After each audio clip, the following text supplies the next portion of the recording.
Good evening and welcome to my first little solo hangout here. This intro number here was from I think probably my first real album, first full album we did with Incision back in 1997. I've got a whole story to tell about this album, but we'll do that in a later episode. Tonight's episode is going to be a bit short because it's just me. I just have a couple of subjects I wanna try and share with you all. It's gonna be a little bit of sort of different approach here. So I've been testing a lot of stuff over the last couple of days. I'm constantly trying to find out how I can improve the production, me sitting and pushing all the buttons and trying to get the audio quality better, because there's so much stuff I'm not really happy with yet, but it's all a learning curve. And same as playing an instrument, you only get better the more you practice.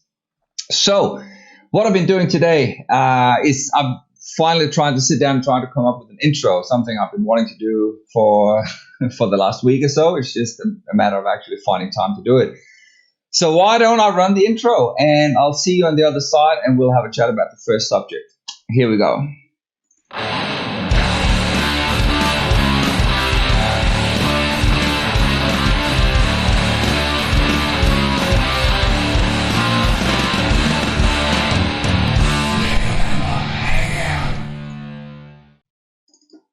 Hey, there we go.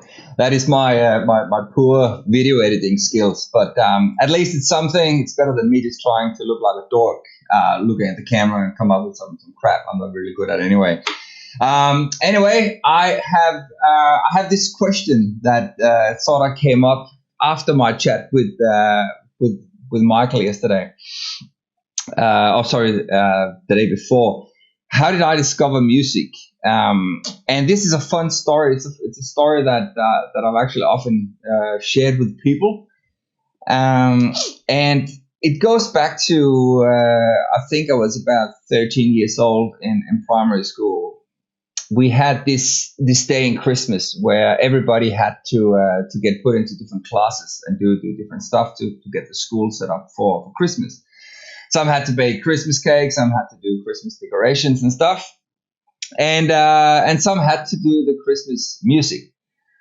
Now, that day when everybody had to choose the teams, I happened to not go to school. I don't know if I was sick or something, but that specific day, nobody wanted to do the music stuff because everybody wanted to either sit and cut decorations or eat cakes all day.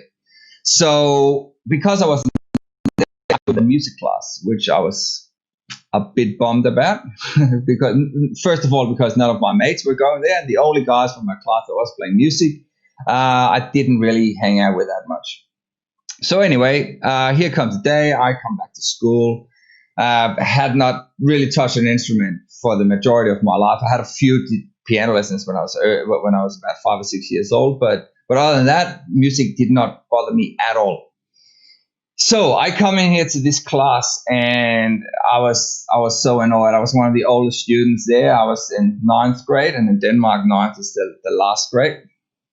So I come in here, and I was like, I'm just gonna I was so upset. I just wanted to pretty much just annoy everybody, and wasn't gonna listen to the teacher whatsoever. So when we had to sort of pick instruments and stuff, the teacher kindly asked me if I wanted to pick an instrument that was sort of relative to my height.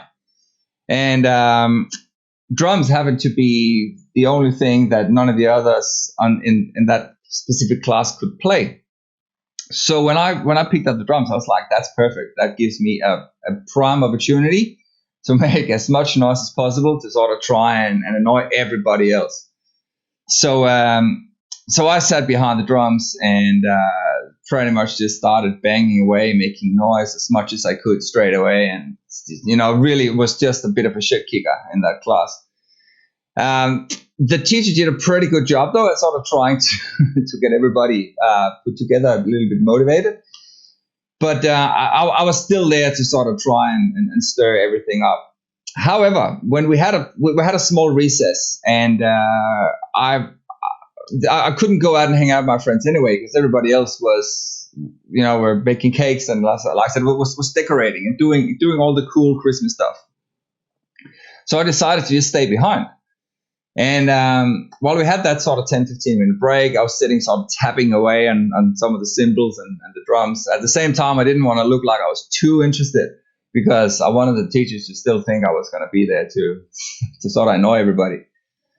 But I must admit there was something that kind of caught my attention a little bit. So I decided to play ball and decided to sort of try as hard as I could to tap along on the drums and the cymbals.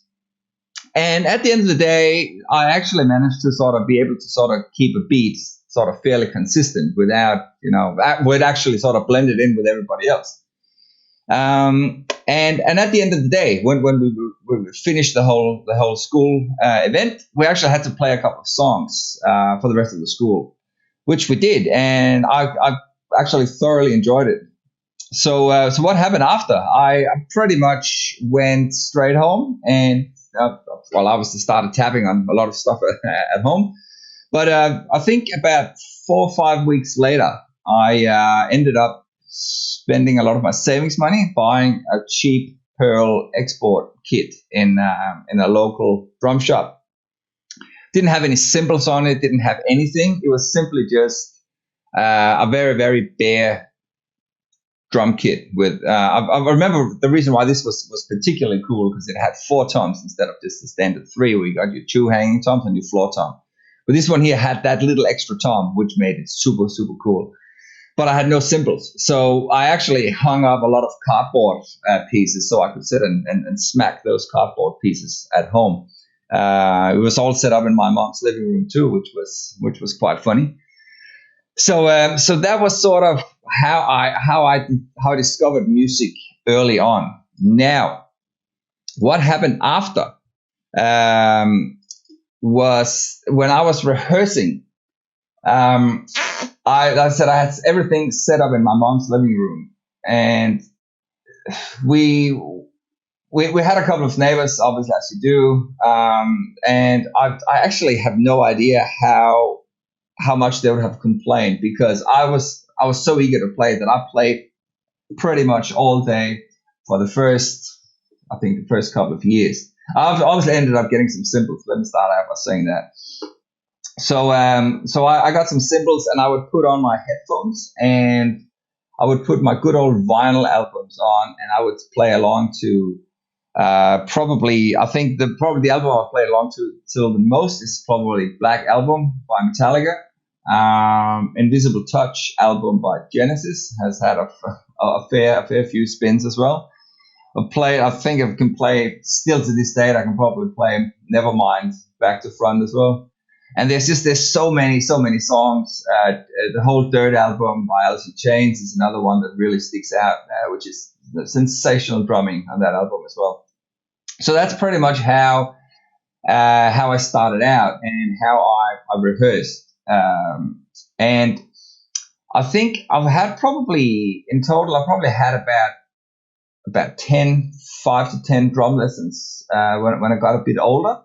But other than that, it's just putting on albums and playing along to it. Try and get a feel for other people's drumming, how they approach the kit, the way you do accents, rolls, fills, everything. And of course, the more different music you listen to, the more like a various approach you can get to it.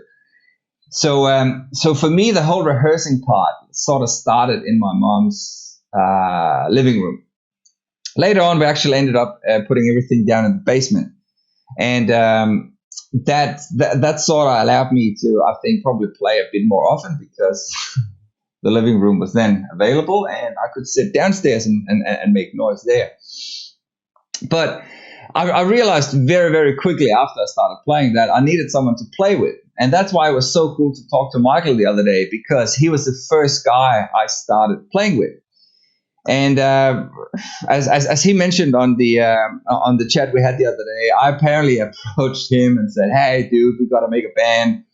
And we did. And again, all of a sudden, like he was way better than me. He had played for a couple of years already, and knew of a few riffs and songs and all that. Whereas I had to sort of start from scratch. And not only do I needed to learn to play, now I also had someone that sort of made me have to commit to something. So I had to go home and learn songs and sit and really get into them and understand patterns, understand structure, arrangements, dynamics, everything, and try and sort of link that into to his playing.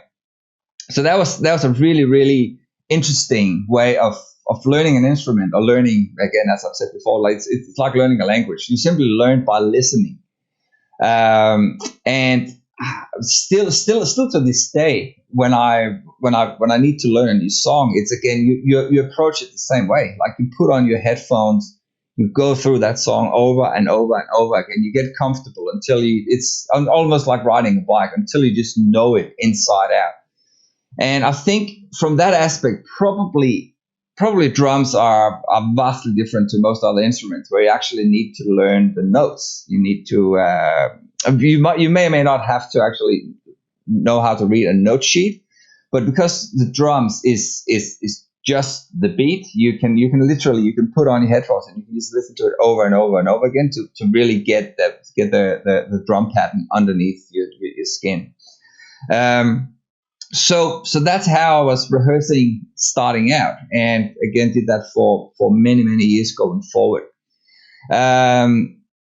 And as I sort of progressed, this is again another thing that I wanted to touch base on a bit later on, is how we sort of as a band, how you start writing songs together, how you start putting stuff together. Because needless to say, when we first started, we were playing covers, we were playing stuff that we were listening to already. Guns N' Roses, we played Sweet Child of Mine. I remember Michael was playing that riff so cool. And I was like, shit, man, I don't think I actually know this song. So I had to go home, I had to start learning how to play Sweet Child of Mine, Paradise City, a lot of those good old rock songs that were sort of very defining for that era in the early to mid 90s. Same again as I said with Metallica and stuff, like how we were doing into Sandman and learning how to play that early on. So when you then move over to having to play your original songs, which is quite a different process, because there's nothing to listen to. You come up with that music as you go. And the funny thing about, I think, probably my approach to music from the get-go has been, I actually never played in a full-blown cover band. Everything I've done from day one has been originals. The fact that you create your own songs, you create your own expression. Something that, again, still to this day is something that is very, very. I don't know exactly how to express it, but it's so personal. It's such a way that it becomes a part of you. It's like every time you write a song or you create an album, it becomes like a part of you. And it's something that can be extremely hard to have to let go, which again is something that has been very difficult for me in probably the last decade. The fact is, I actually haven't been able to create original songs. I have in my head, but it's very, very different to be able to actually put something together and get it out there. And that's again why sort of you can still sit at home and rehearse, but for you to be able to create, in my case anyway, I still need to have other musicians or other people collaborating with those particular songs. That takes me on to the next subject that I want to try and go through here. So that is this live stream. This is just to get it back up to today's date. So this live stream here is something that I came up with a couple of weeks ago. I've always, or not always, for a very, very long time, I've been wanting to do sort of like a podcast or interview style program or experiment. And because of the whole coronavirus crap and all that, this year just seemed to be a very, very approachable and easy way of doing something. It's a very cool way to catch up with old people, to catch up with new people, to get to learn from people that you have a chat to learn from anyone really. You have people. Sometimes you've got people commenting. If you do have any comments now, I will be reading them as soon as I've finished the last couple of bits here. And if anyone has commented, I will. We can have a chat about that. But this year again is a really, really cool way of sort of engaging with people from all over the world. Ideally for me, it was simply to begin with. It was just to have a chat to specifically musicians, but pretty much everybody who's got a really cool story to tell. And so far, again, I've been really blessed with having some really interesting people on board. My friend Gideon, for instance, had an absolutely amazing 2-hour chat the other day where he was talking about his last decade of traveling and a lot of stuff that he'd went through. I've been very happy as well to chat to my sister, a couple of really good musicians that I've known both from Perth and from Denmark. And tomorrow again, we've got my good friend Jakob, whom I used to play in the band with. We'll actually play a song at the end of this, so you can have a little bit of an idea of what sort of genre that Jakob's coming from. But basically, this year again is something that I was sort of hoping that could be able to at some point be built up to be a platform where people can come on and share ideas as well as obviously sharing a story and having a conversation, but really share ideas about music, like how does music, what sort of importance does music have in your life? What sort of tips and tricks have you done that could help you progress your musical career?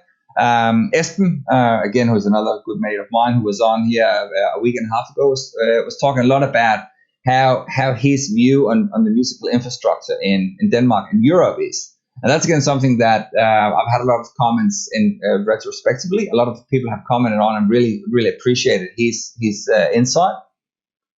And again, more people like that, whether it's musicians, producers, people from other parts of the entertainment industry. It would just be super interesting to have a conversation and find out to see what sort of makes their wheel spin. Like what's the ins and outs of that, and again trying to sort of have music as the overall denominator, whatever it is. And again, same as music. So I learn as I go. I'm constantly trying to come up with a better concept, trying to improve the ways that the stream goes, the functionality of it. Again, I'm as you probably heard while I started this, I'm super nervous because again, it is still very uncertain territory for me. It's something that I need to get used to as well.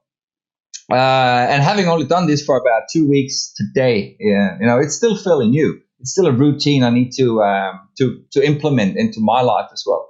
So, in that being said, as I said, if anyone out there currently watching, anybody know anyone who would know someone that might be interesting to have a chat to, and who think it would be cool to spend, an hour, maybe a bit more, having a chat about anything that they are interested in, music, acting, arts, anything really. I'd be more than happy to hear from them. Simply just, send me a PM, send me a comment, anything. I do read comments even after this has aired. So if there's anything we can do to get people involved, I'm all for it. That's the main reason to have this, to stay connected, to try and, keep my mind and hopefully yours away from the whole, coronavirus lockdown and this whole crazy turmoil that the whole world is going through. And another thing I'm working on getting this sound a lot better, because as much as cool as it is to have a good mic and stuff, there is still a fair few issues, sort of having to run it through a mini jack cable into a laptop that has absolutely shit reception and stuff. So hopefully that'll be fixed come next week. It's just, again, one thing at a time. At least I got an intro now, huh? So so far so good. Anyway, the last bits and pieces I want to just roll through before I let's have a look at see if there is any any type of comments here? Oh, that was just off. So I've got my old friend Frede says I've got big ears. Oh, that's beautiful. And my mom and mother-in-law is watching. How beautiful is that? So it's all family, except for you, Frede. You got big ears too. So I will quickly just roll over and just give you a little bit of an idea about Jakob, who is on the show tomorrow. So Jakob is as I said before, he's a very, very old mate of mine. We played together. I think we started playing together about the same time as I was playing in Session. So that would be just over 20 years ago. And we played together for a couple of years. We had a cover band as well. So that's actually the only other cover band that I've ever played in. But that was more like a tribute band to the Danish band Kashmir. But Jakob will come on the show tomorrow. We will have a good long chat about a lot of the stuff that he's been doing. He's still very active musically. He's also very, very an extremely creative person. He does a lot of arts, does a lot of web design, posters, T-shirts, and he's now also recording songs with his 4-year-old son. So that'll be super interesting to hear how they go about that, and just whatever else he's up to musically. So that is it for me tonight. That was roughly about half an hour, and I will finish this off by playing a song from our album that we did back in the day. It is right here. It is called Atrium. It was an EP. I've got absolutely no doubt that we'll be talking about that tomorrow, because that was again sort of the defining moment for us as a collaborative unit. That was our first baby that we put out there. So with that being said, thank you so much for tuning in. This was a bit of a shorter one, just me trying to give you a little bit of insight about how I started my musical journey. But here is a song by Dino Jax, and I will hope to see you tomorrow. Thanks for watching. Thanks so much for tuning in or listening along to the show. If you like the show, please don't forget to leave a 5-star review and subscribe to my social channels. It doesn't cost you anything, but it greatly helps me to build my networks and my chances of getting sponsors to keep this show running. If you want to take it to the next level, please head over to patreon.com/Stephen Helhammer and become a patron by joining the exclusive community there. You can start from as little as $3 per month. And for just a little extra, you get access to some fantastic features, outtakes, behind the scenes stuff, and much, much more. That's less than the cost of a cup of coffee per month. And that way you can help me build better content. I can devote more time to find awesome guests and just generally just keep everything flowing. If you want to be on the show or subscribe to my mailing list, send an email to steven@helhammer.com, and that is HELhammer.com. That way I can start sending you exclusive invites, random stuff, and messages that, who knows, you might enjoy. So that's it. Have a rocking day ahead, guys, and I will see you on the live stream or in your headphones very soon. Take it easy.